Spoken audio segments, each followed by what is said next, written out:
I love maps. There's so much information in a map, really more than you can ever take in. But there's an invitation too, or a taunt, like the map is saying, "I've got a secret. Do you want to see? How bad?"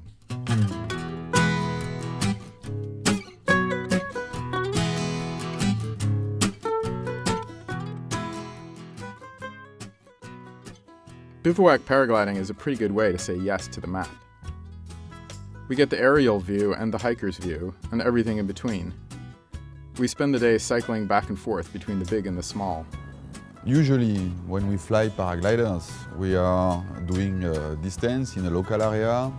We arrange a retrieve, and then we come back home in the evening to go and leave a place and just take, okay, we take this direction, and we just go as far as we can. That's the adventurous part of it. That's what I like. In 2010, Brad, Antoine, Oriel, and I flew 1,200 kilometers of the Himalaya together. It was a life-changing trip. This year we decided to get the band back together. There were 6 of us at the start and 3 at the end.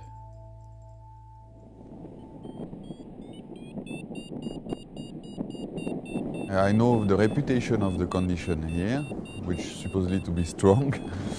Once you're flying in a dangerous zone, then the most important is clearly to have a very good communication skills between all of the team members to progress safely and to progress together.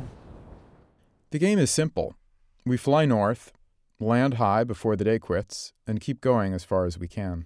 If hundreds of unpredictable details line up, we make it to Oregon. Just crossing Whitney. Gorgeous day. Super mellow morning. What time is it? It's 10:45.